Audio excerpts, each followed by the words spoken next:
po ay isang patient, from the start until lumabas, wala talagang binabayaran. Wala po. Hindi man siya ganun kaganda tulad ng mga private hospital, pero pinaka-importante kasi dito, nakikita lahat at walang tinatanggi ang pasyente. Wala po. Ay, yung ambulansya po, yung ambulance service po natin. Yes po, libre po. Tapos may kasama pa po yung nurse, yung tinatawag po natin na ambulance nurse. Million ang bill pero wala silang babayaran. Wala po silang babayaran, sir. Sinong mag-aakala na meron palang hospital sa South Cotabato na walang cashier at kahit gaano pa kalaki ang bill mo ay wala kang babayaran? Lahat din po, sir. Kahit 1 milyon yung bill ng pasyente, sir. Kahit 1 milyon yung bill ng pasyente, sir. Pero paano nga ba nangyari ito? At paano ito nagawa ng namumuno sa South Cotabato? Una, nagkaroon tayo ng tinatawag na town hall meetings. So, ginagawa natin, nagkakaroon ng town hall meetings sa mga barangay, sa mga munisipyo. Noong una, nung mayor ako, doon kasi nagsimula yan. Nung nag-town hall meetings tayo, nag-gather natin yung mga information, yung mga needs ng tao. Doon lang natin nalaman na importante pala talaga sa kanila yung libreng hospitalisasyon dahil nga sa ang magiging problema nila, pag hindi kasi nila napaglaanan ng pundo yung hospitalisasyon dahil from hand to mouth yung trabaho nila. So pag naglaan pa sila ng pera sa hospitalisasyon, malaking kabawasan yun sa kanila. So halos yun yung mga reklamo ng tao, kaya nakapag-desisyon tayo na kailangan talaga gawa ng paraan. So it's an output from a town hall meeting na ito yung kailangan namin, sabi ng taong bayan. Ito yung kailangan namin, yan yung ginagawa natin ng solusyon. Kahit nararanasan na ang libreng hospitalisasyon sa South Cotabato, ay marami pa rin ang nagtatanong, totoo kaya ito o isang kwentong barbero lamang?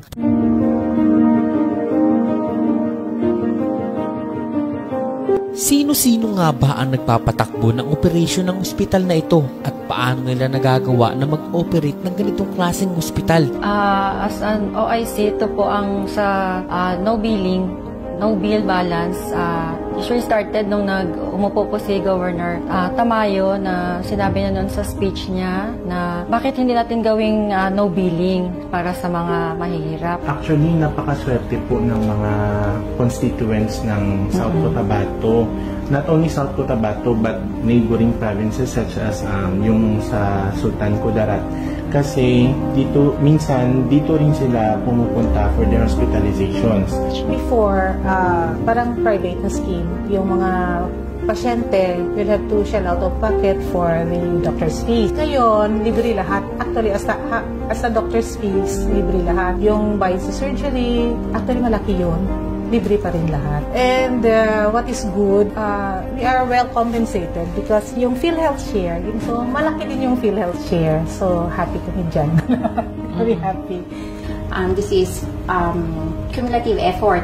And of course, yung trust nila sa vision ng ating governor with regard to no bill or zero balance or zero bill hospitalization. And na-mention ko din kanina na during COVID times, kahit yung ilang buwan na naka-stay ang patient sa South Cotabato Provincial Hospital, wala po talagang billing.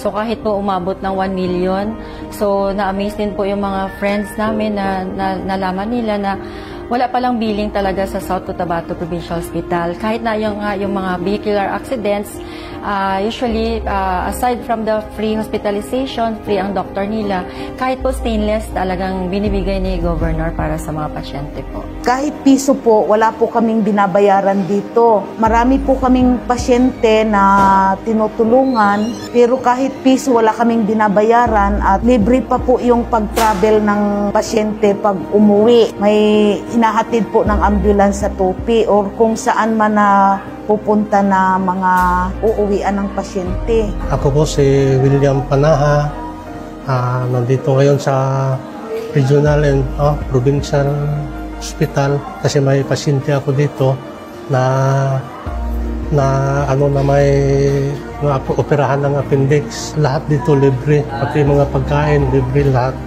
Kahit piso lang kaming mabayaran.